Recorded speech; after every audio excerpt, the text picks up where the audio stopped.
After 50 years of marriage, a cruel millionaire abandons his wife in an empty chicken coop, saying coldly, "I've never loved you in 50 years. He exchanges her for a younger woman, believing that he has finally found the happiness he has always sought. But when his son returns and finds his mother dirty and disoriented, the truth begins to emerge with devastating force. If this story interested you, subscribe to our channel. Don't forget to like this video and tell us which city you're watching us from. We'll keep going. Robert Mitchell stood at the edge of the abandoned chicken coop, his 70-year-old frame casting a long shadow across the dirt floor in the pale morning light. The vast property of Mitchell Estate stretched behind him, the grand colonial mansion on the hill overlooking the rolling countryside of Virginia's Shenandoah Valley. 50 years ago, when he'd purchased this land, it had been nothing but promise and potential. Now, like everything else in his life, it was merely a testament to his success, a success he'd measured in dollars and status, never in love. Eleanor. Mitchell shivered in the cool morning air, her thin cardigan offering little protection against the chill that seemed to penetrate straight to her bones. At 65, she was still beautiful in a weathered way, though Robert had long since stopped noticing. Her silver hair, once a rich chestnut brown that had captivated him in their youth, hung limply around her face. Her eyes, normally bright, with kindness despite decades of indifference, now looked dull with confusion. "I don't understand, Robert," she said, her voice barely above a whisper. "Why are you bringing me to the old chicken coop?" Robert's face hardened, the lines around his mouth deepening with disdain. "This is where you'll be staying from now on, Eleanor." The words hung in the air between them, incomprehensible at first. Eleanor let out a nervous laugh that quickly died when she saw no humor in her husband's expression. "That's absurd. I'm your wife, not one of your prized hens." "A wife?" Robert scoffed, adjusting the expensive watch on his wrist, a recent purchase to impress the board members at his last corporate meeting. "You've been nothing but decoration all these years, silent, obedient, and utterly useless beyond maintaining appearances." Eleanor took a step back, bumping into the weathered door frame of the coop. For 50 years she had stood by this man. For 50 years she had hosted his business dinners, attended charity galas on his arm, raised their son and maintained their home with meticulous care. She had swallowed her own dreams of becoming an artist, tucked away her desires for genuine connection, all to be the wife he wanted. "You can't be serious," she whispered, though the cold determination in his eyes told her he was anything but joking.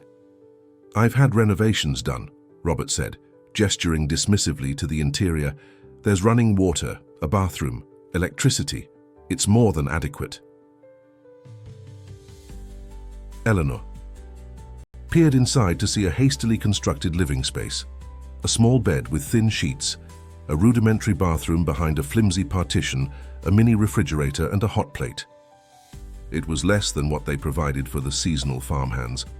Why now, after 50 years? She forced the words past the tightness in her throat. Robert straightened his tie, a habit he'd developed when preparing to close a business deal. "I've met someone who appreciates the finer things, who understands ambition, someone who isn't just existing beside me." The revelation struck Eleanor like a physical blow. "You're leaving me for another woman? At our age?"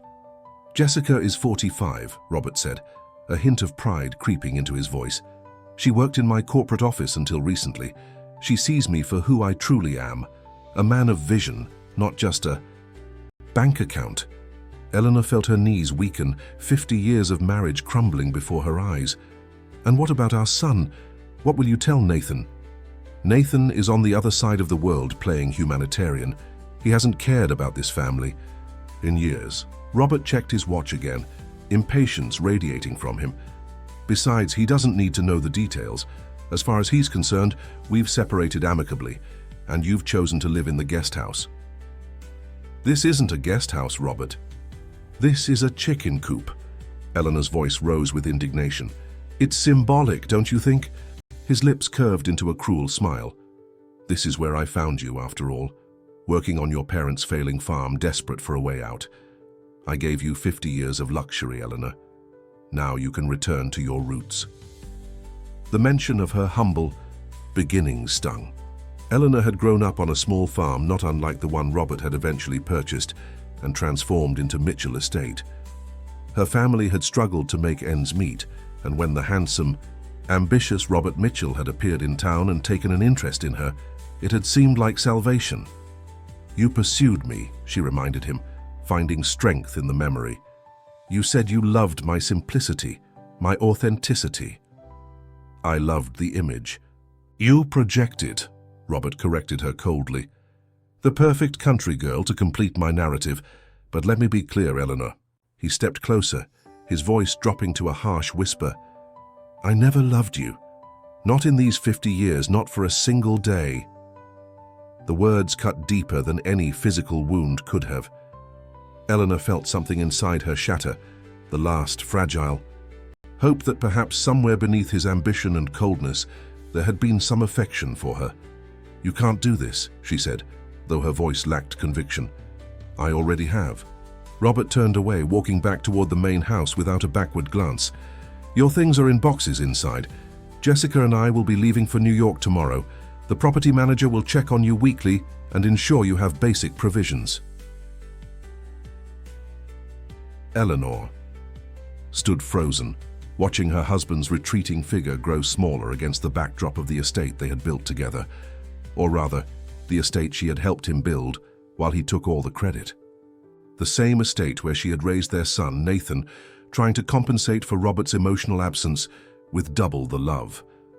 The thought of Nathan brought a fresh wave of pain. Their son had distanced himself from his father years ago, unable to tolerate Robert's ruthless approach to business and life. But he still called Eleanor regularly from his humanitarian missions abroad, his voice warm with the love that Robert had never shown either of them.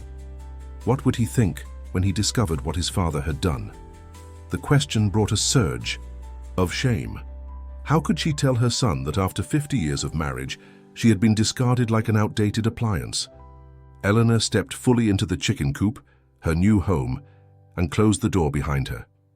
The space was small and smelled faintly of its former occupants, despite obvious attempts to clean and renovate it.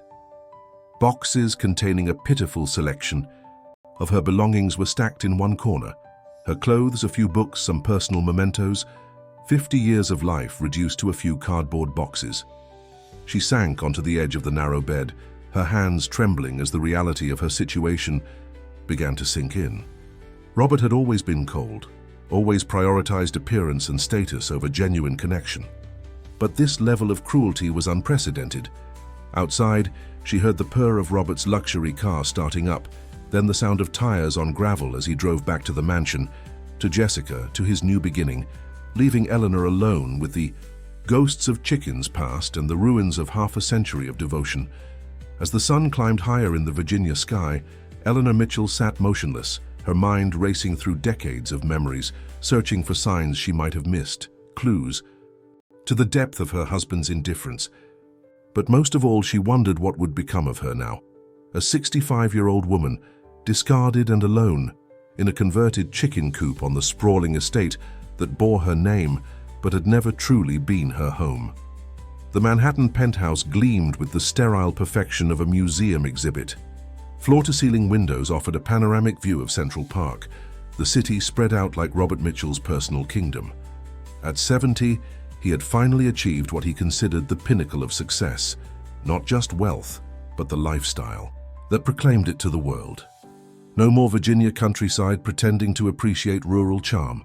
This was where he belonged. "Darling, what do you think of these for the dining room?" Jessica Dalton's voice pulled him from his thoughts. She stood by the marble kitchen island, her blonde hair falling in perfect waves around her shoulders as she pointed to fabric swatches spread before her. At 45, Jessica possessed the polished beauty that came from expensive maintenance, regular spa treatments, designer clothes, and the confident posture of a woman who knew her value in a world that traded on appearance. Robert moved beside her, resting his hand possessively on the small of her back. "Whatever you think is best, my dear. You have impeccable taste." Jessica beamed at him, exactly as Eleanor never had. Eleanor had always questioned always suggested moderation, always reminded him of responsibilities beyond his ambition. Jessica understood that image was everything. "The interior designer recommended the blue, but I'm drawn to the burgundy," she said, running manicured fingers over the luxurious fabrics. "It feels more established." "Burgundy it is," Robert agreed, pressing a kiss to her temple. "This place should reflect who we truly are." Jessica leaned into his touch, her expression calculating behind her smile. "I've also been thinking about the gala next month. The Mitchell Foundation needs to make a statement with its first New York appearance." The Mitchell Foundation, Robert's latest venture into philanthropy, was more tax strategy than charity, though the public narrative was carefully crafted to suggest otherwise. It was the kind of respectable facade that Manhattan society expected from its elite. "I've already spoken to Clarissa Wilson about securing us the top table," Robert said. "The governor might attend." Jessica's eyes lit up with ambition that matched his own. This was why he had chosen her, why he had finally discarded Eleanor like the anchor she had become. Jessica understood the game, the constant climb for more influence, more recognition, more power. "Perfect. I'll need a new gown, of course, something that will photograph well for the society pages." Robert nodded absently, his mind already calculating the benefits of being photographed alongside the governor. So different from Eleanor, who had always shied away from cameras, who had never understood that every social interaction was a potential business opportunity. His phone buzzed with an incoming call. Robert glanced at the screen and frowned. "Who is it?" Jessica asked, noticing his expression. "Mitchell Estates property manager." Robert stepped away, answering with a curt, "Mitchell here." Jessica watched as Robert's face darkened during the brief conversation. When he hung up, he was practically vibrating with irritation. "Problems with the Virginia property?" she asked carefully. "Eleanor is refusing to accept the weekly provisions," Robert muttered, being difficult as usual. Jessica's perfectly shaped eyebrows drew together in a practiced expression of concern. "You've been more than generous, Robert. She has a place to stay, food, security. Many divorced women receive far less." "She's not divorced yet," Robert corrected, a detail that Jessica found increasingly frustrating. "The lawyers are still working out the details. 50 years of marriage complicates things." Jessica moved to the bar cart, pouring 2 fingers of expensive scotch into a crystal tumbler. "You're doing the right thing," she said, handing him the drink. "You deserve happiness in your golden years. Eleanor had her chance." Robert accepted the scotch, swirling the amber liquid thoughtfully. "It's not about happiness, it's about living authentically at last. No more pretending." "Exactly." Jessica's smile was dazzling. "And we're going to build something extraordinary together." As Robert sipped his scotch, he pushed thoughts of Eleanor from his mind. The converted chicken coop had been a particularly vindictive touch, he had to admit, a reminder of where she had come from, of how much she owed him. But he felt no remorse. After 50 years of performing the role of devoted husband, while feeling nothing but contempt, he deserved this new chapter. Meanwhile, back in Virginia, Eleanor Mitchell sat on the single step outside the chicken coop, watching the sun set behind the rolling hills of the estate. 2 weeks had passed since Robert's abandonment, 2 weeks of alternating between numbing shock and piercing clarity. She had refused the provisions out of principle, not necessity. During her years as mistress of Mitchell Estate, Eleanor had quietly set aside a modest emergency fund, sensing somehow that she might someday need independence from Robert. It wasn't much, but it was enough to allow her to drive into town and purchase her own groceries, to maintain that small shred of dignity. The property manager, a young man named Tyler, who had always treated Eleanor with respect, had seemed uncomfortable with the entire arrangement.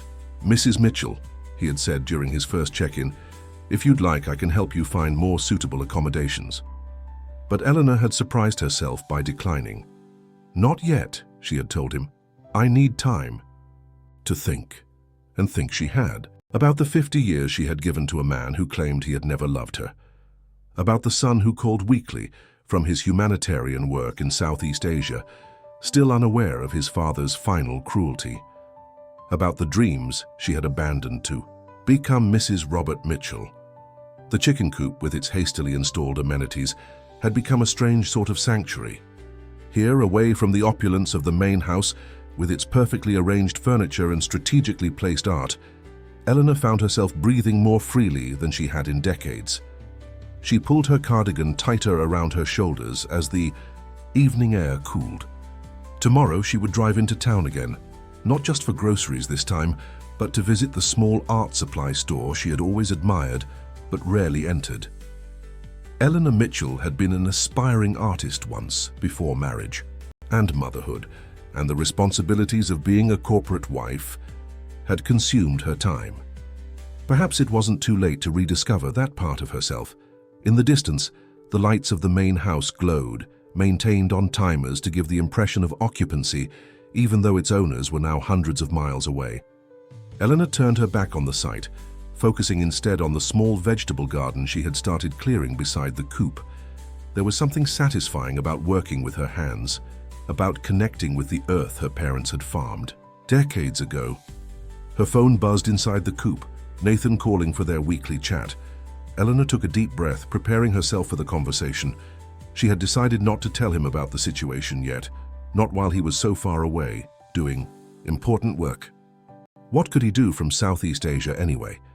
Besides, a part of her was still processing the humiliation of it all, still trying to find the words to explain how 50 years of marriage had ended with her living in a renovated chicken coop. "Hello, sweetie," she answered, injecting warmth into her voice. "Mom." Nathan's voice came through clearly despite the distance. "How are things in Virginia? Is Dad driving you crazy with his retirement plans?" Eleanor closed her eyes, the lie coming easier than she expected. "Oh, you know your father, always plotting his next venture. He doesn't know the meaning of a retirement, does he? Listen, Mom, I have some news." Eleanor listened as Nathan enthusiastically described his work, the schools being built, the communities being transformed.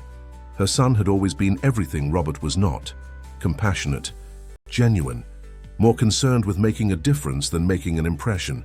Her heart swelled with pride even as it ached with longing to see him. "That's wonderful, sweetheart," she said when he paused for breath. "Actually, there's something else," Nathan continued, his voice taking on a new tone. "The project is wrapping up earlier than expected. I might be coming home within the next month instead of waiting until Christmas."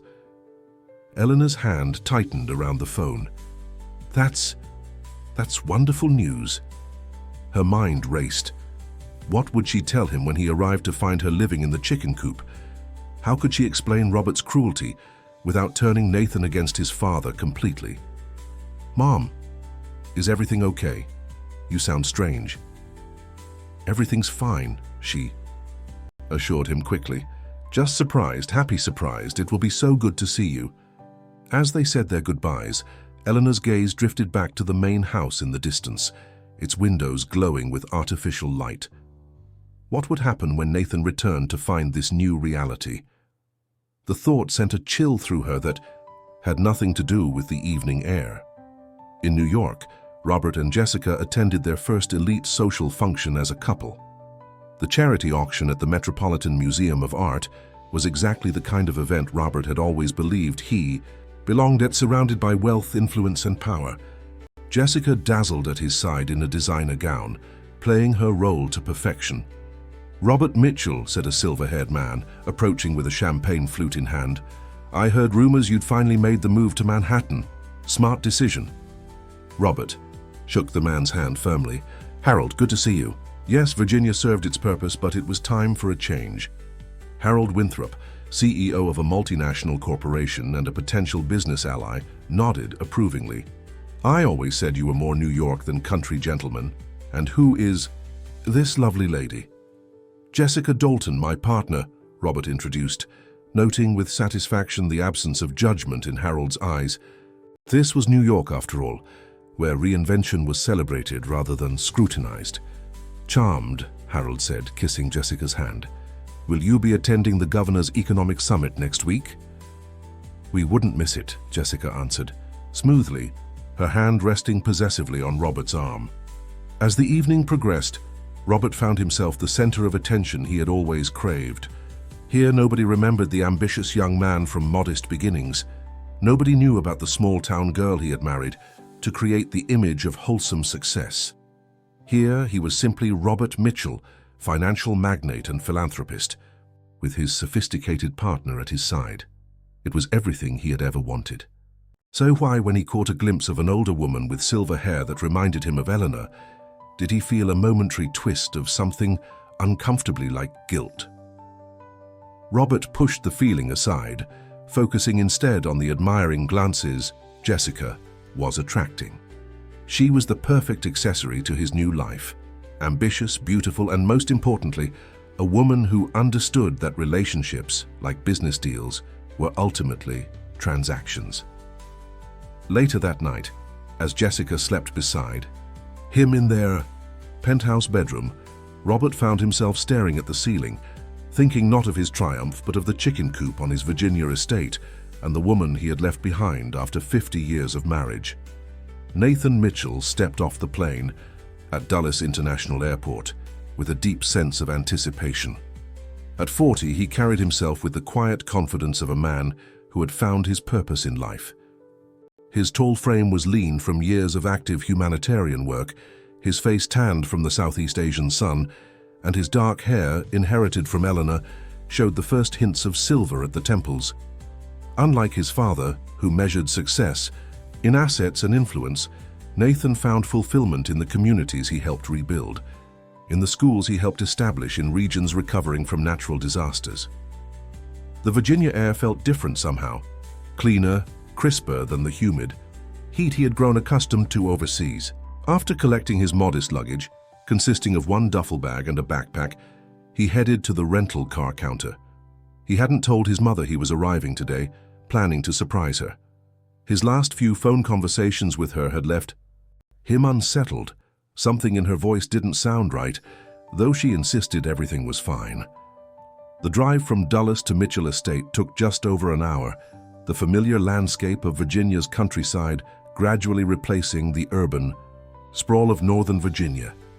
Nathan felt a complex mix of emotions as he approached his childhood home. The estate had always represented the fundamental disconnect between his parents, his father's obsession with appearances and status, his mother's simpler values and quiet dignity. As he turned onto the long, tree-lined driveway leading to Mitchell Estate, Nathan frowned. The grounds, usually immaculately maintained, showed subtle signs of neglect. Not dramatic, but noticeable to someone who had grown up observing every detail of the property. The flower beds near the entrance looked underwatered, and some of the ornamental trees needed pruning. Even more surprising was the darkness of the main house as he pulled up. Nathan checked his watch. 3:30 p.m. on a Tuesday. His mother should be home, and even if she was out, the house was usually partially lit thanks to the timers his father had installed for security purposes.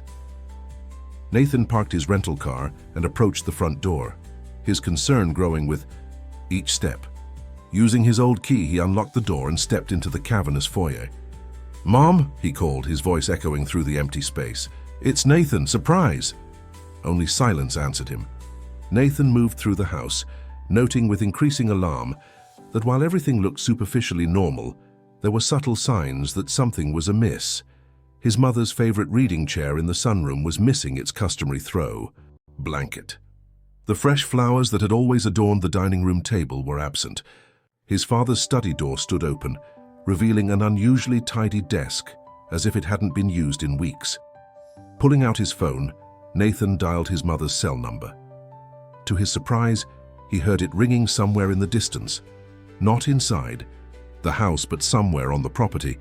Following the sound, he exited through the back door and stood on the vast patio, listening. The ringing led him down the manicured lawn, past the swimming pool, and toward a part of the property he rarely visited anymore, the old outbuildings that remained from when this had been a working farm before his father had transformed it into a showpiece estate. As Nathan approached the renovated chicken coop, the ringing grew louder. His pace quickened, a sense of dread building in his chest. When he reached the structure, he hesitated for just a moment before knocking on the surprisingly sturdy door. "Mom, are you in there?"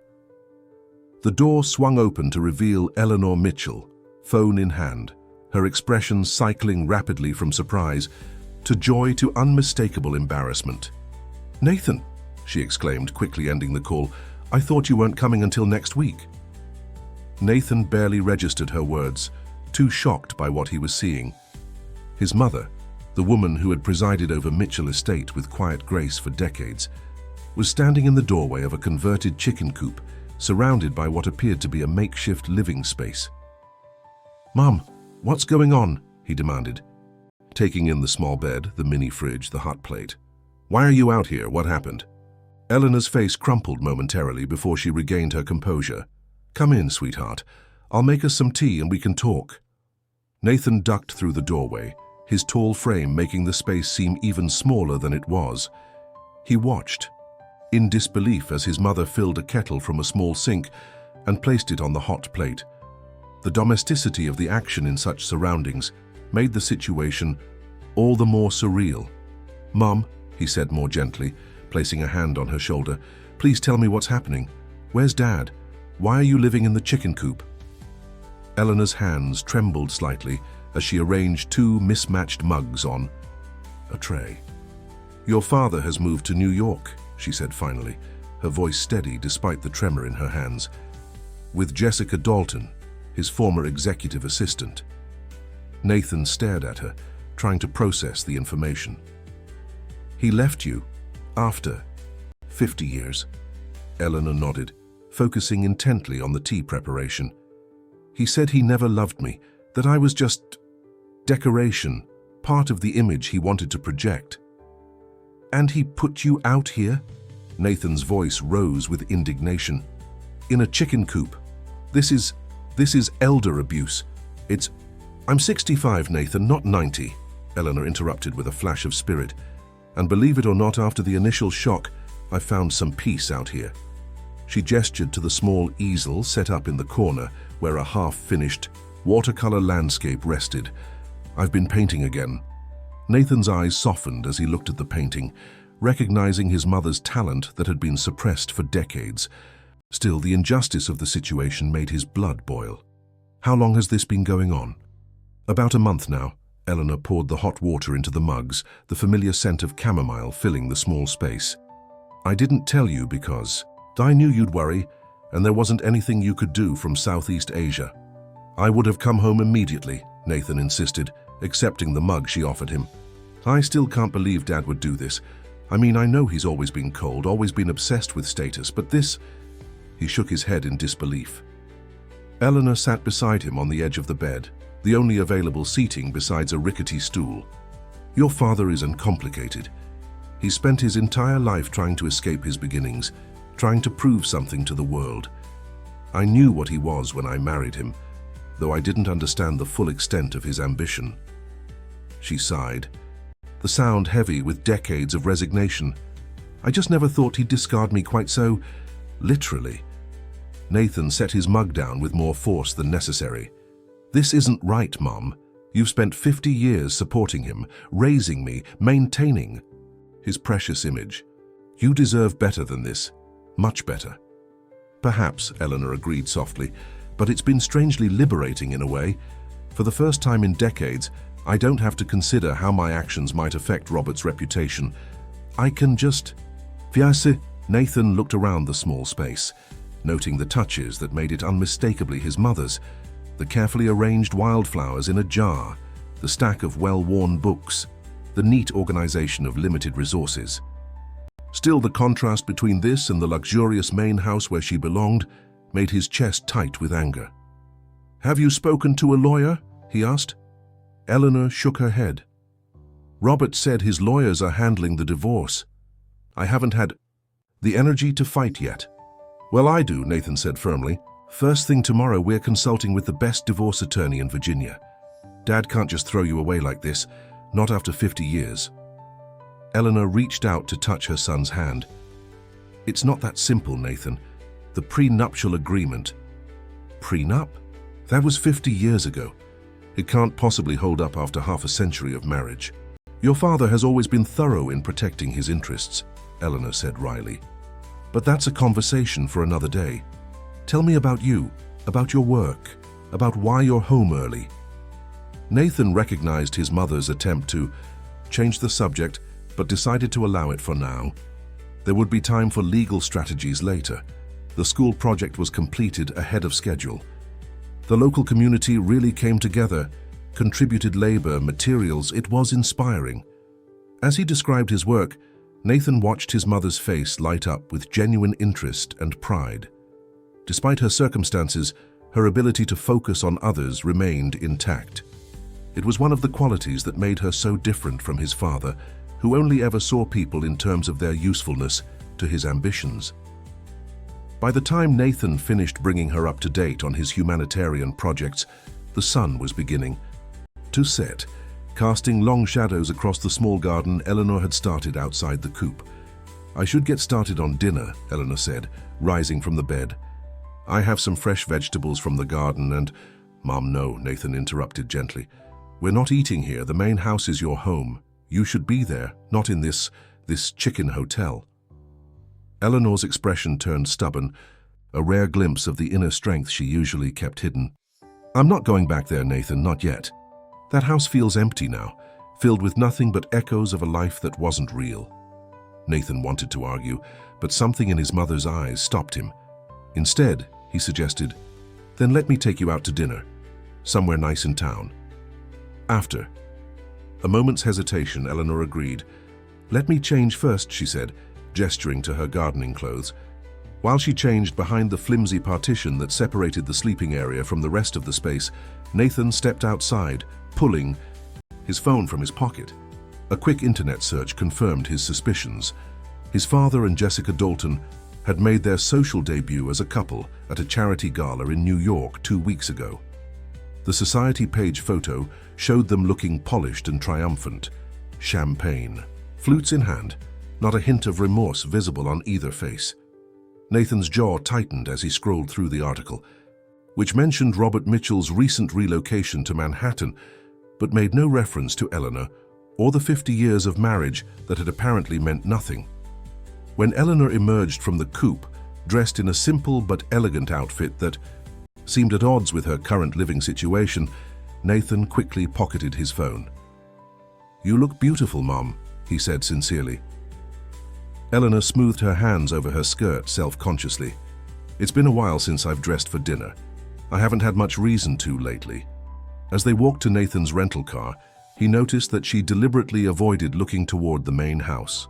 Whatever peace she had found in her current situation, it clearly came with emotional boundaries she wasn't ready to cross. During dinner at a cozy Italian restaurant in town, Nathan observed his mother carefully. Despite everything, she maintained her dignity, engaged warmly with the waitstaff, and showed genuine interest in the other diners around them. It was as if Robert's cruelty had stripped away only her material comforts, not her essential character. "I've been thinking," Nathan said as they shared a tiramisu for dessert. "I'm going to stay for a while, at least until we get this situation sorted out properly." Eleanor looked up in surprise. "But your work—" "Can wait," Nathan finished firmly. "Right now, you're my priority." The gratitude in Eleanor's eyes was tempered with something else, a flicker of determination that Nathan recognized from his own reflection. His mother had spent 50 years in Robert Mitchell's shadow, her own light deliberately dimmed to make his shine brighter. Now, even in the midst of humiliation and abandonment, something new was awakening in her. "Thank you, sweetheart," she said, reaching across the table to squeeze his hand. "But I need you to promise me something. Anything. Don't confront your father. Not yet." Eleanor's eyes held a wisdom born of decades of navigating Robert's volatile ego. "I know you want to defend me, but he's not rational when his image is threatened. Let me handle this my way, at least for now." Nathan wanted to refuse, to insist that his father needed to face consequences for his actions, but he respected his mother too much to override her wishes. "Okay," he agreed reluctantly, "but I'm still getting you a lawyer, the best one available." Eleanor nodded, accepting this compromise. Now she said, deliberately lightening her tone, "Tell me more about that school library you mentioned. Did they get all the books you requested?" As Nathan resumed talking about his work abroad, he made a silent promise to himself. He would honor his mother's request not to confront his father directly for now. But that didn't mean he couldn't investigate what had really prompted Robert's sudden abandonment of his wife of 50 years. Because despite his father's legendary coldness, something about this situation didn't add up. What Nathan couldn't know, as he drove his mother back to the chicken coop that night, respecting her insistence on staying there despite his protests, was that his quest for answers would uncover secrets that would shake the very foundation of the Mitchell legacy. Secrets that would force him to reevaluate everything he thought he knew about his family. The morning sun filtered through the windows of Robert Mitchell's former study as Nathan methodically went through the filing cabinets. He had promised his mother not to confront his father, but he had said nothing about investigating. 3 days after his unexpected return, Nathan was determined to understand what had really prompted his father's cruel abandonment of Eleanor. The study remained exactly as Robert had left it, a shrine to self-importance, with awards and photographs, documenting a lifetime of calculated achievements. Nathan had always felt uncomfortable in this room, even as a child. Now, as an adult who had dedicated his life to serving others rather than himself, the ostentatious display of ego made his skin crawl. "Let's see what you've been hiding, Dad," Nathan muttered, carefully examining documents from the most recent files. The first cabinet revealed nothing unusual: business records, tax documents, property deeds, all meticulously organized in Robert's precise system. Nathan had expected nothing less from his father, who treated paperwork with the same obsessive attention he gave to his public image. Moving to the computer, Nathan tried a series of passwords before gaining access. His father had always used variations of the same theme, his own birth date combined with significant financial milestones. Never Eleanor's birth date, never Nathan's. It was a small detail that spoke volumes about Robert's priorities. Once inside the computer's files, Nathan began a systematic search, starting with recent emails. Most were mundane: communications with business associates, arrangements for the move to New York, correspondence with various service providers. Then he found a folder labeled simply JD, Jessica Dalton. The emails between Robert and Jessica dated back 3 years, long before their relationship had supposedly begun. Nathan's jaw tightened as he read through the exchanges, which started professionally, but gradually took on a more intimate tone. What disturbed him most wasn't the evidence of infidelity. He had long suspected his father's faithfulness was more about convenience than commitment, but the calculated way Jessica had positioned herself in Robert's life. Strategic asset. Acquisition, Nathan murmured grimly, quoting a phrase Jessica had used in one email to describe her growing influence over Robert. This wasn't a love affair. It was a business merger. Digging deeper, Nathan discovered financial records that painted an even more troubling picture. Jessica hadn't simply been Robert's executive assistant. She had been instrumental in several questionable business maneuvers that had significantly increased his wealth while skirting dangerously close to ethical boundaries. A knock at the study door startled Nathan. He quickly minimized the screen as Eleanor entered, carrying a tray with coffee and sandwiches. "I thought you might need sustenance," she said, setting the tray on a side table. Her eyes darted around the study, and Nathan could see how being in this space affected her, a mixture of painful memories and habitual deference. "Thanks, Mom." Nathan gestured to the chair across from him. "Why don't you join me?" Eleanor hesitated before sitting. "Have you found anything interesting?" Nathan considered how much to share. His mother had endured enough pain. Did she need to know about Jessica's calculated seduction, about the questionable business practices? "Dad's relationship with Jessica goes back further than he admitted," he said carefully, "and it seems more strategic than romantic." Eleanor nodded, unsurprised. "I suspected as much. Your father has never done anything without a purpose." She picked up a sandwich but didn't eat it, turning it slowly in her hands. "Did you know Jessica was only 22 when Robert hired her? Just out of business school, ambitious, eager to learn from the great Robert Mitchell." A hint of bitterness crept into her voice. He molded her just as he tried to mold me. The difference is, she was a willing student. Nathan hadn't known this detail, and it made the situation even more disturbing. He groomed her, he said flatly. In a way. Eleanor finally took a small bite of her sandwich. But don't underestimate Jessica. She may have started as Robert's protégé, but she quickly became his most valuable asset. She understands him, in ways I never could or never wanted to. Nathan watched his mother carefully. Despite everything, she spoke with remarkable clarity about the man who had discarded her so cruelly. You're being very rational about all this. Eleanor smiled faintly. 50 years of marriage to your father taught me to observe objectively. It was the only way to survive. She nodded toward the computer. What else have you found? Nathan hesitated again before deciding his mother deserved the truth. Some questionable business practices. Nothing illegal exactly, but definitely in ethical gray areas. Jessica seems to have been involved in several of these ventures. That doesn't surprise me either. Eleanor sipped her coffee thoughtfully. Robert has always believed that rules are for people who lack the courage to break them. It's why he was so disappointed when you chose humanitarian work over joining his business. This was news to Nathan. He was disappointed. He never said anything. Of course not. That would have required acknowledging that your choices mattered to him. Eleanor's expression softened. He was proud of your success at Harvard, you know. He just couldn't understand why you would use that education to help others instead of yourself. Nathan shook his head, finding it hard to reconcile this information with the emotionally distant father he had known. I need to keep looking, he said, turning back to the computer.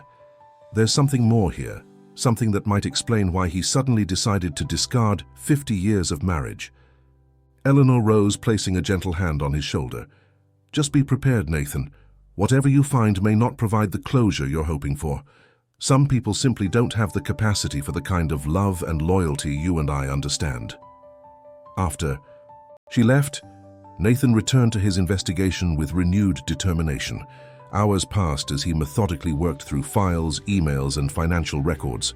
By late afternoon, he had assembled a troubling picture of his father's recent activities, a web of strategic relationships, carefully constructed public philanthropy that masked private greed, and at the center of it all, Jessica Dalton. 1. Document particularly caught his attention, a draft of a revised will, dated just weeks before Robert had abandoned Eleanor. The new will drastically reduced Eleanor's inheritance, channeling the bulk of the Mitchell fortune into the Mitchell Foundation, which would be controlled by Robert and eventually Jessica. Cutting Mom out financially too, Nathan muttered, his anger building. He printed the document, adding it to the growing pile of evidence. Just as he was about to shut down the computer, a final email caught his eye. A message from Jessica to Robert, sent the day before he had moved Eleanor. To the chicken coop. The Mitchell Foundation cannot afford any liability. I must be separated completely before we proceed with the NY venture. Remember what happened with the Harrington deal. Clean break, R. No loose ends. Nathan stared at the screen, rereading the cryptic message. What liability did Jessica mean? What was the Harrington deal and how did it relate to his mother? Switching tactics, Nathan began searching for information on Harrington. The name appeared in several files, all related to a business acquisition from 5 years ago. Harrington Industries, a family-owned manufacturing company that Robert had purchased and subsequently dismantled for its assets, leaving hundreds unemployed in a small Virginia town. The more Nathan read, the more disturbed he became. The Harrington acquisition had been controversial, with rumors of insider information and unfair practices, but nothing had ever been proven. The owner, Thomas Harrington, had a heart attack shortly after the sale and didn't survive. But what did this have to do with Eleanor? Digging deeper, Nathan found an old email thread between his parents. Eleanor had apparently expressed concern about the Harrington deal, questioning its ethics and the impact on the community. Robert's responses had been dismissive, then increasingly hostile. One line stood out in Eleanor's final email on the subject. I spoke with Margaret Harrington yesterday at the charity luncheon. She's still struggling with Thomas's passing and the loss of their family business. Robert, these are real people with real lives, not just entries on a balance sheet. Nathan sat back, pieces beginning to fall into place. His mother had known Margaret Harrington. She had witnessed firsthand the human cost of Robert's business tactics. And now, with the Mitchell Foundation preparing to launch in New York with much publicity, any connection to past controversies needed to be eliminated. "I'm a liability," he heard Eleanor's voice say from the doorway. Nathan turned to find his mother standing there. How long he wasn't sure. "You knew," he said. "About Harrington, about the others." Eleanor moved into the study, her face calm but sad. "I've known about many things over the years, Nathan. Your father has always been ruthless in business, but the Harrington situation was different. Thomas was a good man who trusted your father. That trust cost him everything. And now Dad is worried you might talk," Nathan concluded, the full picture becoming clearer.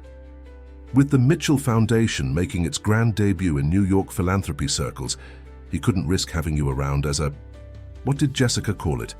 A loose end. Precisely.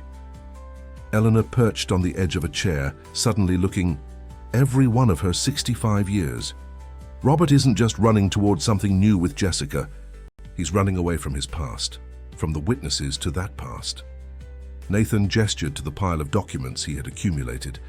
There's enough here to cause serious problems for him, especially with the foundation under scrutiny. "Perhaps," Eleanor agreed, "but that's not what I want, Nathan." "What do you mean, after what he did to you?" "I don't want revenge," Eleanor interrupted gently. "I want justice, yes, but more than that, I want freedom. Freedom from the Mitchell name, from the lies, from pretending. That wealth justifies cruelty." She smiled slightly. "Ironic that I found that freedom in a chicken coop, isn't it?" Nathan studied his mother, seeing her in a new light. For decades, he had viewed her as a victim of his father's coldness, a passive participant in the Mitchell family dynamic. Now he recognized the quiet strength that had sustained her, the moral compass that had remained true despite Robert's influence. "What do you want to do?" he asked. Eleanor considered the question. "First, I want a fair settlement, not out of greed, but because I earned it with 50 years of my life, and then..." Her eyes brightened with a spark Nathan hadn't seen in years. "I want to use that money to help the people your father has hurt over the years, starting with the Harrington family." Pride swelled in Nathan's chest. "I'll help you," he promised. "We'll get the best lawyer in Virginia." "Actually," Eleanor said with unexpected firmness, "I already called someone this morning. Patricia Winters. She's handled several high-profile divorces involving prenuptial agreements. She's coming tomorrow at 10. Nathan couldn't help but laugh.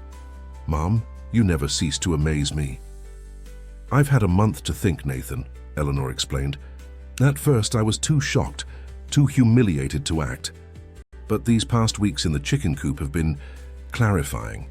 I'm not the same woman Robert married 50 years ago, and I'm certainly not the same woman he abandoned a month ago."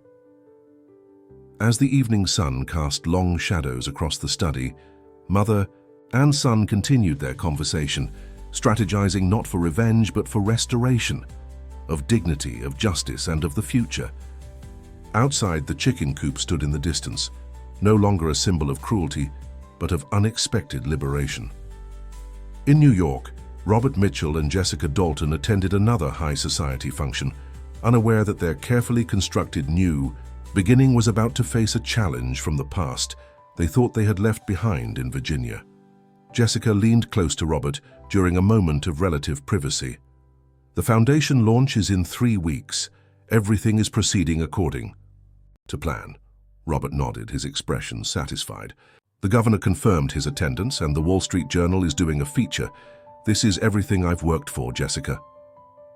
"We've worked for," she corrected subtly, her hand tightening on his arm. "Remember, we're partners now."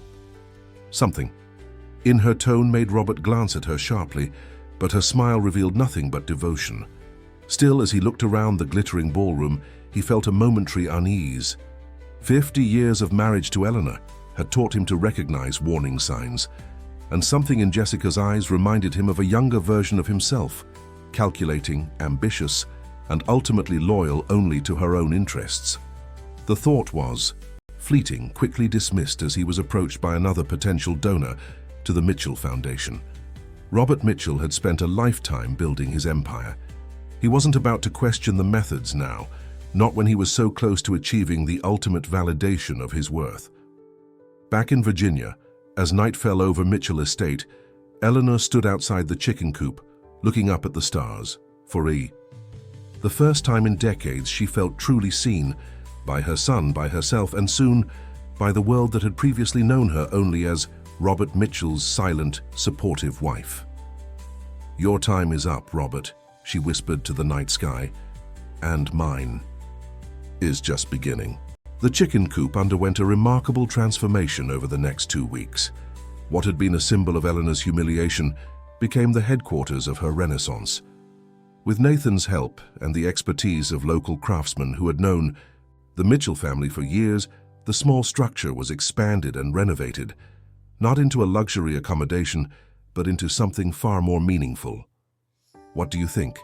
Eleanor asked, standing in the center of the newly constructed addition. Sunlight streamed through large windows, illuminating a space designed for community rather than isolation. Simple wooden tables and comfortable chairs filled the room, with art supplies neatly arranged on shelves along one wall. Nathan looked around, impressed by how quickly his mother's vision had taken shape. "It's perfect, Mum, but are you sure you don't want to move back into the main house? It's legally yours, at least until the divorce is settled." Eleanor shook her head firmly. "That house was never truly mine, Nathan. It was always a showcase for your father's success." She ran her hand lovingly over one of the tables. "This, however, is mine, created for my purpose, not Robert's." In the 2 weeks since Patricia Winters had taken Eleanor's case, things had moved with surprising speed. The prenuptial agreement that Robert had believed unassailable turned out to have several vulnerabilities, particularly given the 50-year duration of the marriage and the circumstances of Eleanor's abandonment.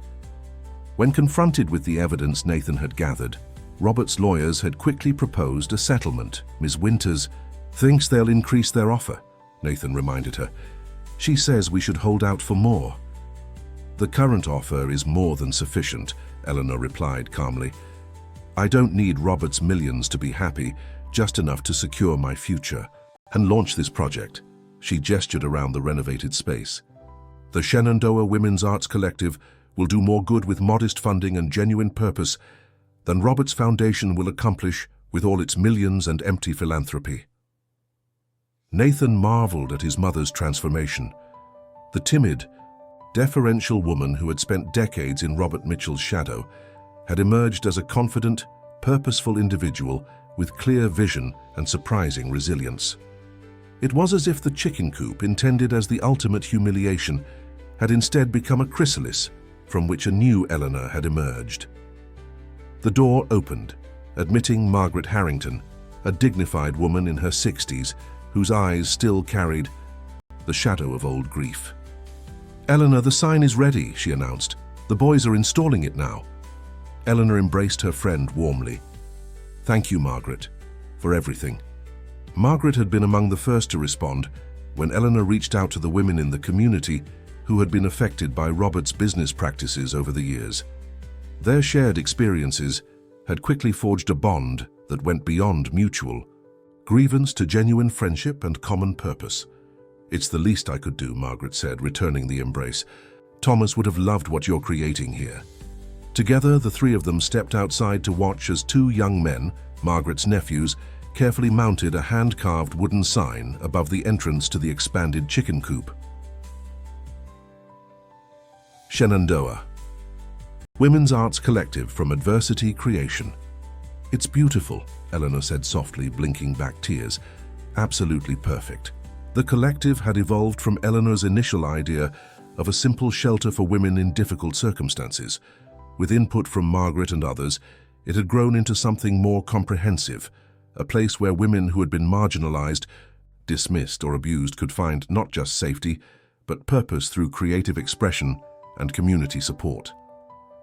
Eleanor's modest watercolors, which had once been hidden away in portfolios that Robert dismissed as hobby work, now adorned the walls alongside artwork from other local women. Classes would begin next week, with Eleanor teaching painting and Margaret offering writing workshops. The waiting list was already growing. "Mom, there's something I need to tell you," Nathan said as they walked back inside. His tone made Eleanor turn to him with concern. "What is it, sweetheart?" Nathan hesitated, aware that Margaret was still within earshot. "I've been in contact with Jessica Dalton." Eleanor's eyebrows rose in surprise. "Why would you do that?" "I needed to understand her role in all this," Nathan explained, "and I thought she might have information that could strengthen your position in the settlement negotiations." "And did she?" Eleanor asked, her voice neutral. Nathan nodded slowly. "More than I expected. It seems Jessica has been collecting insurance, documentation of every questionable business deal, every ethical shortcut Dad has taken over the past decade." Margaret joined them, her interest piqued. "Insurance against what?" "Against being discarded herself," Nathan said grimly. "Jessica learned from observing what happened to Mum.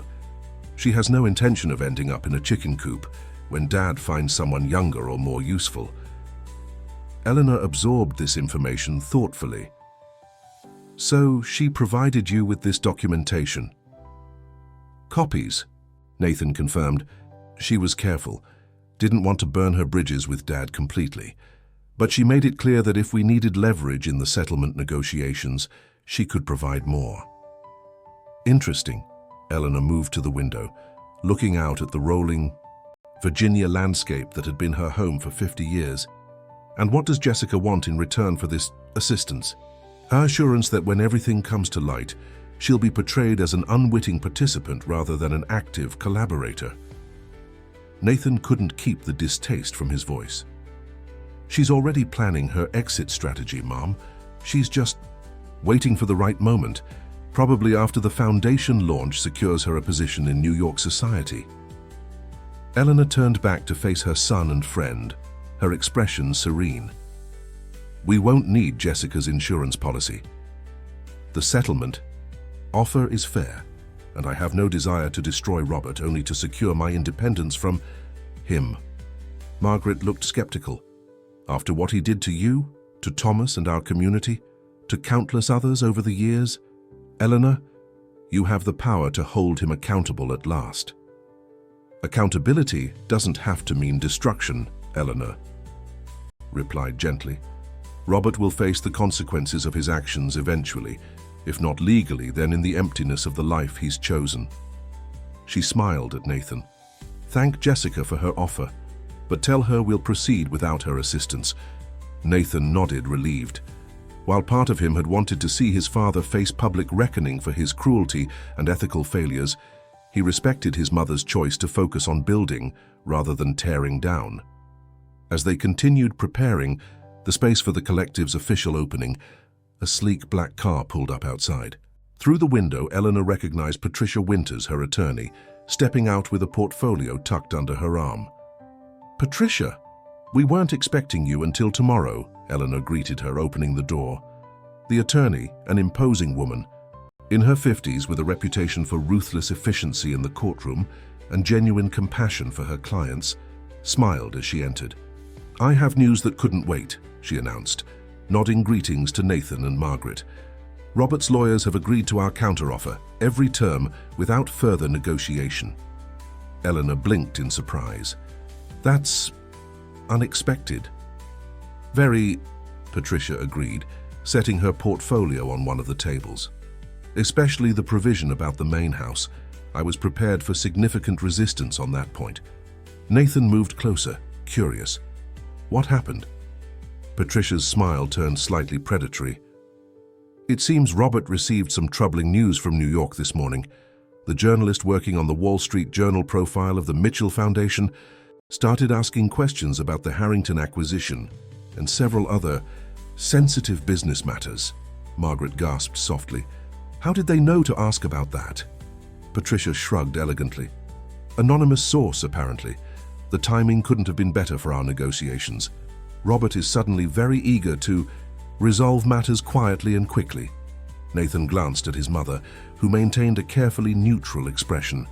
"Mom, did you—" "I had nothing to do with any anonymous tips," Eleanor said truthfully.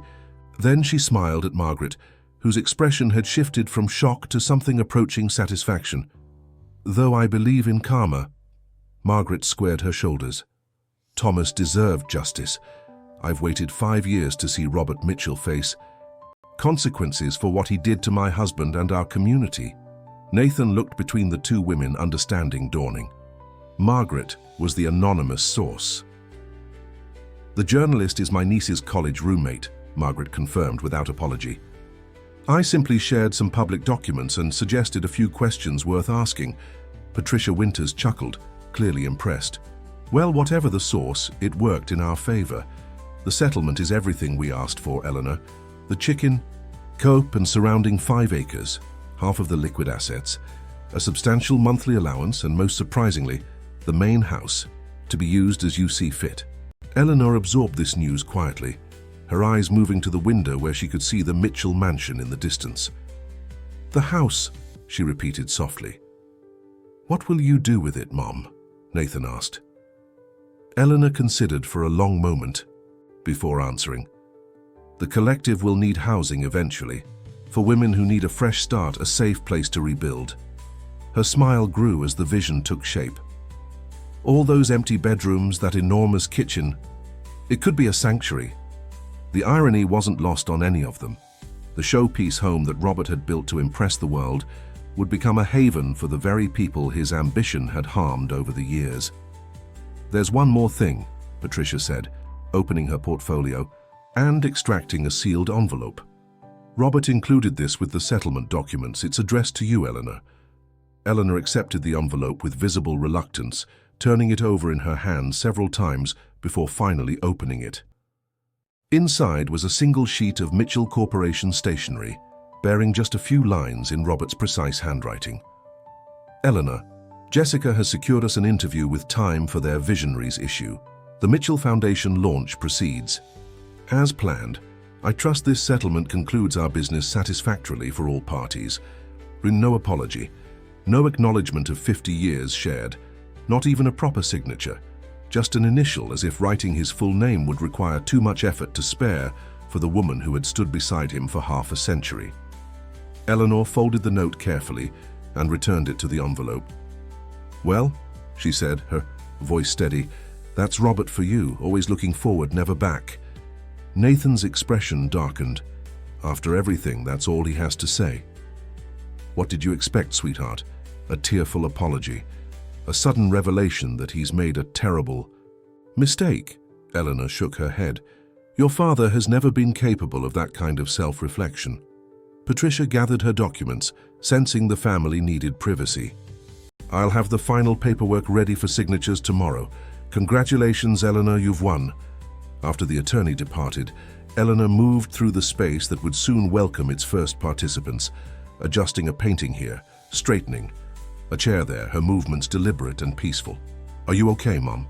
Nathan asked gently. Eleanor turned to him with genuine serenity in her eyes. "I'm more than okay, Nathan. For the first time in decades, I'm exactly where I'm supposed to be, doing exactly what I'm meant to do." Margaret, who had been quietly observing, nodded in understanding. There's a power in that realization, one that men like Robert Mitchell will never comprehend. As evening approached, Nathan reluctantly prepared to leave for a dinner meeting with local contractors who would be working on renovations to the main house. "Are you sure you'll be all right here alone tonight?" he asked his mother. Eleanor smiled at his concern. "I've grown quite fond of my little Coop. Besides, I have some painting to finish before the classes start next week." After Nathan and Margaret had gone, Eleanor sat on the small porch that had been added to the chicken coop, watching as twilight descended over the Virginia countryside. The main house stood in the distance, its windows dark except for the security lights, a cold monument to appearance rather than substance. She thought about Robert's note, so typically devoid of emotion or connection, and found herself feeling an unexpected emotion. Pity. Not anger, not hurt, Not even disappointment anymore. Just pity for a man who had spent 70 years accumulating wealth and influence, but had never understood the true value of human connection. The sound of tires on gravel interrupted her thoughts. A car was approaching, not Nathan's rental, but a luxury sedan she didn't recognize. As it pulled up beside the chicken coop, Eleanor rose, curious and slightly wary. The driver's door opened and a woman emerged, tall, blonde, impeccably dressed in designer clothes that seemed out of place on the rural property. Jessica Dalton. Mrs. Mitchell, Jessica said, her voice carrying a hint of uncertainty that contradicted her polished appearance. I hope I'm not intruding. Eleanor regarded her husband's mistress with calm curiosity. This is a surprise, Jessica. I thought you were in New York, preparing for the foundation launch. Jessica glanced around, as if ensuring they were alone. Robert thinks I'm at a planning meeting with the event coordinator. She hesitated before adding, I needed to see you for myself. Well, here I am. Eleanor gestured to the simple setting, the renovated chicken coop, the newly installed sign, the modest garden she had planted. Not quite the pathetic, broken woman Robert probably described, am I? Something like respect flickered in Jessica's perfectly made-up eyes. No, she admitted. You're not what I expected at all. Eleanor studied the younger woman thoughtfully. Despite her initial instinct toward resentment, what she felt now was something closer to recognition of another woman who had been shaped by Robert's influence, for better or worse. Would you like some tea, Jessica? Eleanor asked, surprising herself with the invitation. I was just about to make some. Jessica hesitated before nodding. I'd like that. As the unlikely pair settled inside the chicken coop with steaming mugs of herbal tea, an extraordinary conversation began, one that would ultimately change the course of 3 lives and countless others touched by the Shenandoah Women's Arts Collective in the years to come. In New York, Robert Mitchell sat alone in his perfect penthouse, surrounded by luxury but increasingly aware of a strange emptiness he couldn't quite name. As he reviewed the final settlement agreement his lawyers had prepared, his eyes lingered on the provision, transferring the Virginia mansion to Eleanor's full control. For the first time in decades, Robert Mitchell felt something unexpected, a flicker of doubt about the path he had chosen. It was a feeling he quickly suppressed, turning instead to the speech he was preparing for the foundation launch, words carefully crafted to present himself as a visionary philanthropist dedicated to the greater good. But in a converted chicken coop in Virginia, 2 women whose lives had been defined by their relationships with him were discovering truths about themselves and each other that would render Robert Mitchell increasingly irrelevant to both their futures. 3 weeks later, the Mitchell estate buzzed with activity. The main house, once a sterile showcase of wealth, had been transformed into the residential wing of the Shenandoah Women's Arts Collective. Women of various ages moved purposefully through rooms that had previously hosted only corporate entertaining and carefully orchestrated social events. The formal dining room was now a communal eating space filled with laughter and conversation. The conservatory had become a music studio. Even Robert's sacred study had been repurposed as a business skills training center, where women learned financial literacy and entrepreneurship. Nathan watched from the terrace as his mother led a watercolor class on the lawn, her silver hair catching the afternoon sunlight, her movements animated with a vitality he couldn't remember seeing before. 6 women followed her instructions, their faces reflecting various stages of concentration and delight as they attempted to capture the beauty of the Virginia landscape. She's remarkable, Jessica said quietly, joining him at the stone balustrade. I never understood that until it was too late. Jessica's unexpected alliance with Eleanor had shocked Nathan initially. The conversation that had begun in the chicken coop 3 weeks ago had evolved into something neither woman could have anticipated, a partnership of sorts, built on their shared experience of Robert's manipulation and their mutual desire for something more authentic than the life he offered. How did the foundation launch go? Nathan asked, though he already knew the answer from the news coverage. Jessica's perfectly maintained facade cracked slightly, revealing a glimpse of genuine emotion. Exactly as planned, on the surface. The governor attended. The press was. Suitably impressed, the donor pledges exceeded projections. She sighed, watching Eleanor demonstrate a brush technique to her students. Robert was in his element, naturally. The great philanthropist, using his wealth to benefit humanity. "And yet you're here instead of celebrating in New York," Nathan observed. Jessica smiled thinly. The celebration lasted precisely as long as the cameras were present. Once the press left, Robert was already focused on the next opportunity. A potential partnership with a European foundation that would expand his influence internationally. And where do you fit in his grand plan now? That's the question, isn't it? Jessica turned to face Nathan directly. Your mother asked me the same thing during our first conversation. It was the first time anyone had ever encouraged me to consider what I wanted, rather than how I could be useful to someone else's ambitions.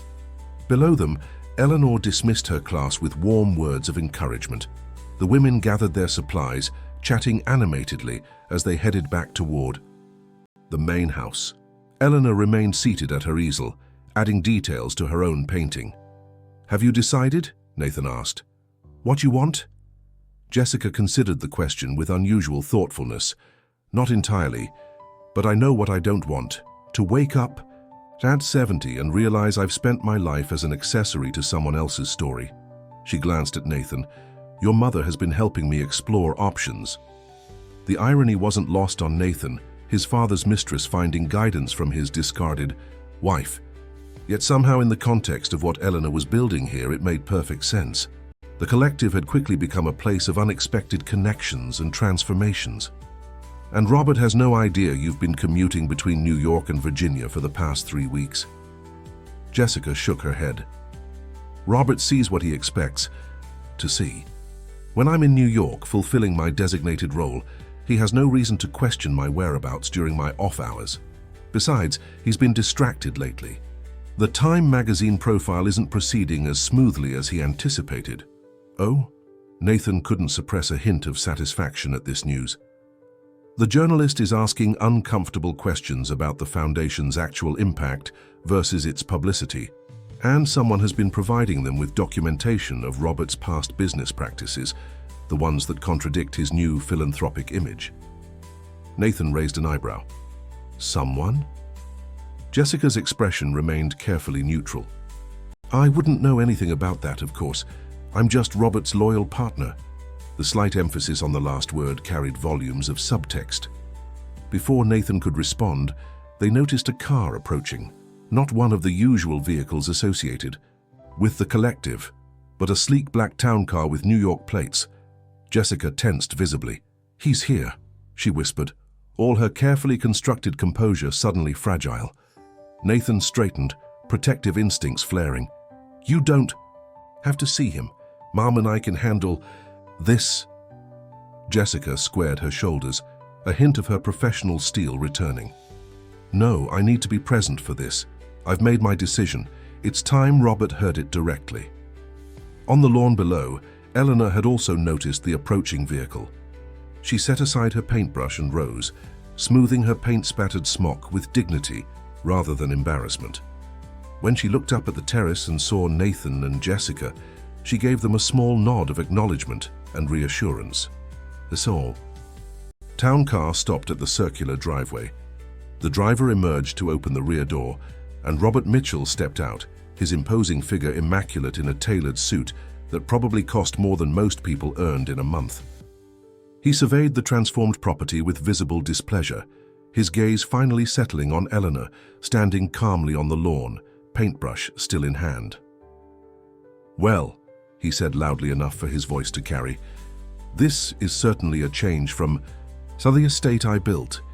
Eleanor approached him with serene confidence. Hello, Robert, we weren't expecting you. Evidently.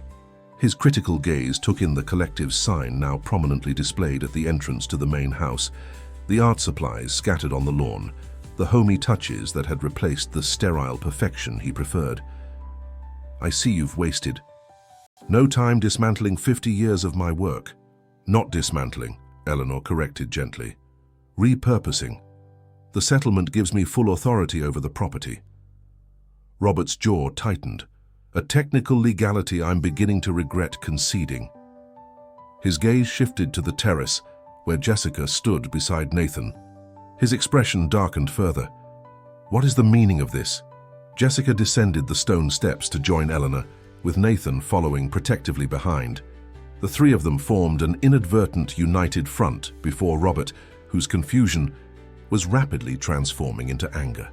I invited Jessica to visit the collective, Eleanor explained calmly. She's been providing valuable insights for our business skills program. Robert stared at Jessica with cold fury. You've been consorting with my ex-wife behind my back after everything I've done for you. Jessica met his gaze steadily. I've been learning from a remarkable woman who survived 50 years of emotional neglect and emerged stronger for it. And yes, I've been doing it on my own time, which, contrary to what you believe, Robert, does not belong to you. Nathan watched his father's face as the reality of the situation slowly dawned on him. For perhaps the first time in his life, Robert Mitchell was facing a scenario he hadn't anticipated and couldn't control. We need to talk, Robert said to Jessica, his voice dangerously quiet. Privately. Actually, Jessica replied with newfound confidence. Anything you have to say to me can be said in front of Eleanor and Nathan. They're part of my support system now. The phrase support system seemed to particularly irritate Robert. This is absurd. You're my partner, not some victim in need of support. I was never truly your partner, Robert, Jessica said, her voice gentle but firm. I was your protégé, then your assistant, then your mistress, and finally your prop for the foundation, but never your equal. Nathan had never seen his father genuinely speechless before. Robert Mitchell stood frozen, his customary mask of controlled superiority cracking to reveal genuine bewilderment. Robert, Eleanor said after a moment, her voice surprisingly kind, why don't we continue this conversation inside? I've just made fresh lemonade. The domesticity of the offer seemed to further disorient Robert, but he followed as Eleanor led the group toward the house. Nathan noticed his father taking in the changes to his former home with a mixture of disapproval and disbelief. The community artwork on walls that had once displayed only carefully selected status pieces, the comfortable furniture arranged for conversation rather than impression, the overall sense of warmth and life that had been absent during his tenure. In the kitchen, now a cheerful space with herb plants on the windowsill and children's artwork. On the refrigerator, Eleanor poured lemonade into mismatched glasses with the ease of someone completely comfortable in her surroundings. Two women were preparing dinner at the large center island, and they nodded respectfully to the newcomers before continuing their work. Perhaps we could use the sunroom, Eleanor suggested, leading them through to a bright space overlooking the gardens. It's more private. Once seated, Robert finally found his voice again. I don't understand what game you're playing, Eleanor, but involving Jessica crosses a line. This isn't a game, Dad, Nathan interjected, and Mom didn't involve Jessica. She welcomed her, the same way she's welcomed dozens of women who needed a place to rediscover themselves. Robert's gaze shifted between the three of them, calculation replacing confusion. If this is about more money, there are simpler ways to negotiate. Jessica actually laughed, a genuine sound that surprised even her. That's truly all you can imagine, isn't it? That this must be some elaborate scheme to extract more wealth from you. What else could it possibly be? Robert demanded. Eleanor set down her lemonade glass and regarded her former husband with a clarity born of 50 years of observation. It's about healing, Robert. For Jessica, for me, for the women who come here seeking refuge from men who treated them as you treated us, as accessories, as stepping stones, as reflections of their own importance rather than as human beings with intrinsic value. Robert's expression hardened. Spare me the psychobabble, Eleanor. You got what you wanted in the settlement. The foundation launch was a success despite your attempts to undermine it. Jessica and I are building something significant in New York. This little project of yours is a charming hobby, but it hardly compares to what we're accomplishing. That's where you're wrong, Jessica said quietly. What Eleanor has created here in just a few weeks has already changed lives, including mine. She took a deep breath before continuing. I won't be returning to New York with you, Robert. I'm resigning from the foundation, effective immediately.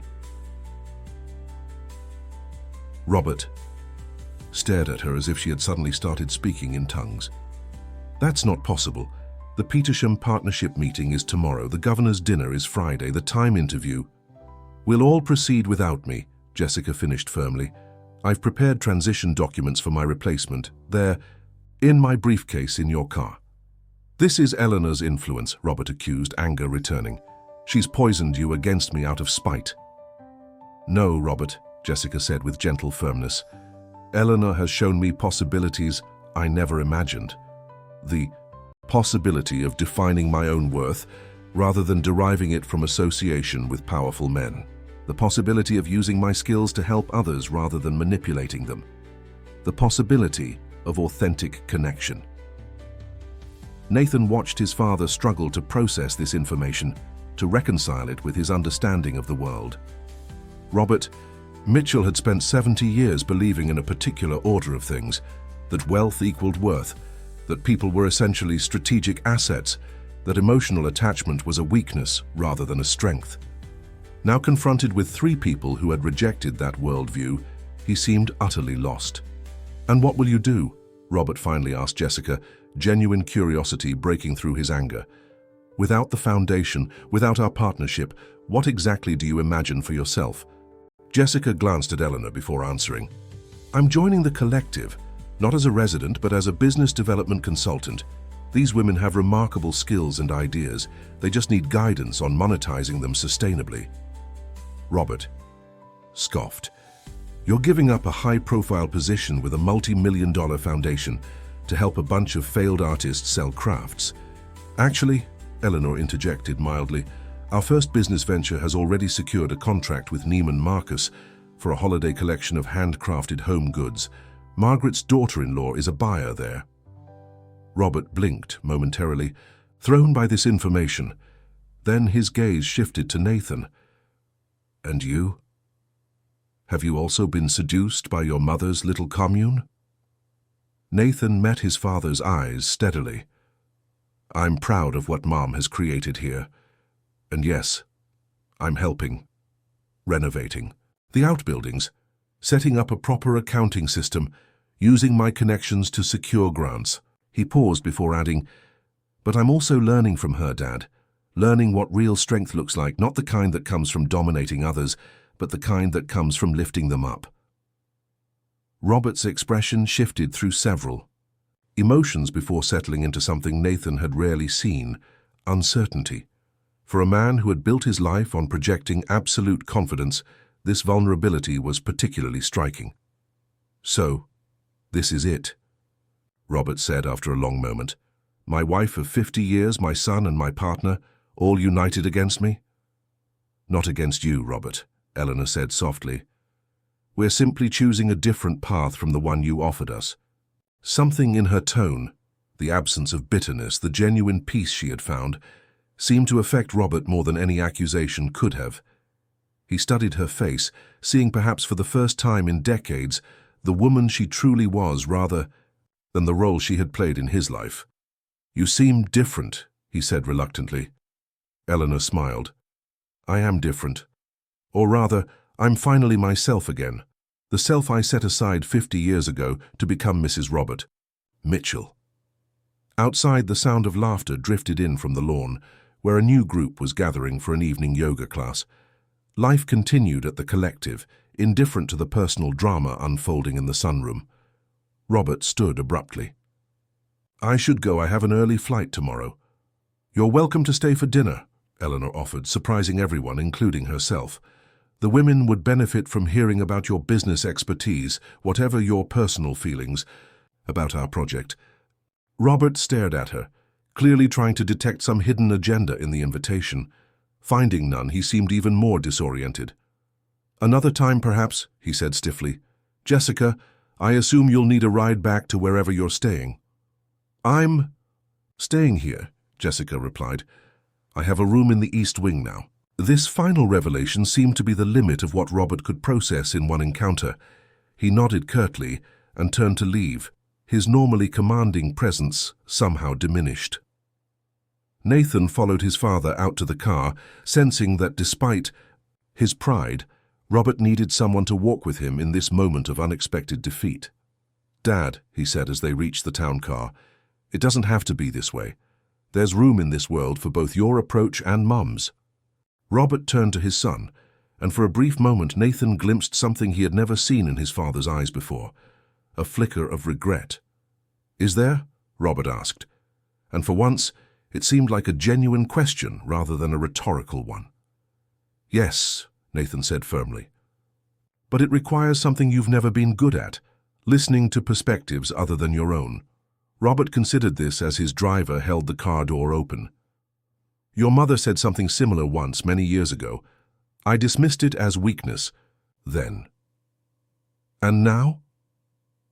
Robert's gaze moved past Nathan to the transformed estate, to the chicken coop in the distance, now expanded into a vibrant community center, to the main house, once a cold showcase and now filled with life, to the women moving freely across grounds that had previously been maintained primarily for appearance. "Now," he said slowly, "I'm not so certain." It wasn't an epiphany or a dramatic change of heart. Robert Mitchell was too set in his ways for that. But it was perhaps the first genuine moment of self-reflection Nathan had ever witnessed in his father, and that in itself felt significant. "Mom's invitation was sincere," Nathan said. "Come back sometime, see what she's building here. Maybe there's something to learn from each other." Robert straightened his tie, a habitual gesture that seemed to help him regain his composure. "Perhaps," he said non-committally. Then before entering the car, he added, "Your mother always did have good instincts about people, better than mine, though I never admitted it." With that small acknowledgement, the closest thing to praise Nathan had ever heard his father offer Eleanor, Robert Mitchell departed, leaving his son standing in the driveway with a complex mixture of emotions. When Nathan returned to the IDE sunroom, he found Eleanor and Jessica deep in conversation about the collective's next phase of development. His mother looked up as he entered, a question in her eyes. "He's gone," Nathan confirmed, "but I think something got through to him. Just a little." Eleanor nodded, unsurprised. "Robert has always been capable of growth. He just rarely saw the need for it. Perhaps now he does." Jessica looked between mother and son with a new understanding. "You don't hate him," she observed with some wonder, "either of you, despite everything he did." "Hate requires too much energy," Eleanor explained simply, "and it keeps you tethered to the past rather than building for the future." She gestured to the vibrant community visible through the windows. "I prefer to use my energy for this." As evening settled over the Virginia countryside, the Mitchell estate, once a symbol of one man's ambition and now a testament to one woman's vision, glowed with warmth and purpose. In the main house, women gathered for a communal dinner, sharing stories and dreams. In the expanded chicken coop, an art therapy session helped participants process trauma through creative expression. And in the sunroom, 3 people who had been profoundly shaped by their connections to Robert Mitchell found themselves creating something he had never truly valued, but that they now recognized as essential, a genuine community built on mutual respect and authentic care. 6 months. Later, on a crisp autumn morning, Eleanor stood outside the chicken coop, now officially named the Coop and serving as the collective's administrative center, watching fallen leaves dance across the lawn. The collective had grown beyond her initial vision, now serving over 50 women through various programs and gaining national attention for its innovative approach to combining healing with economic empowerment. A familiar car approached up the driveway, not the town car this time, but a more modest sedan with a rental company logo. Eleanor felt a flutter of surprise as Robert Mitchell emerged, looking somehow older than when she had last seen him, though only 6 months had passed. "Eleanor," he greeted her, his voice lacking its usual commanding tone. "Robert," she replied warmly. "This is unexpected." He glanced around at the property, taking in the changes that had continued in his absence. The Time article about your work here was illuminating. Eleanor smiled, remembering the feature that had ironically appeared in the same publication that had once been scheduled to profile Robert's foundation. Jessica made sure they got the full story. Robert nodded, a hint of his old calculation in his eyes. She's proven quite adept at media relations, for your benefit rather than mine. She found her authentic purpose, Eleanor said simply. As did I. They stood in silence for a moment, 50 years of shared history between them. Much of it painful, but some of it formative for them both. I brought something for you, Robert said finally, reaching into his jacket pocket and extracting a small velvet box. Something that belongs here more than with me. Eleanor accepted the box with curiosity, opening it to find her grandmother's antique locket, a family heirloom she had left behind in the main house during the chaos of her relocation to the chicken coop. I found it when I was closing up. The New York penthouse, Robert explained. It seemed wrong to keep it. Eleanor's fingers traced the delicate engraving on the silver surface. You're moving? The foundation is being restructured, Robert said, a hint of his old pride returning. We're shifting focus to educational initiatives in underserved communities. Nathan's influence, though he'd probably deny it. Eleanor smiled, hearing what Robert wasn't quite saying. That he and their son had begun rebuilding some form of relationship, however tentative. That sounds like a worthwhile direction. Robert hesitated before adding, I've also been consulting with Margaret Harrington about a potential revitalization project in the town where her husband's factory once operated. Nothing definite yet, but there are conversations happening.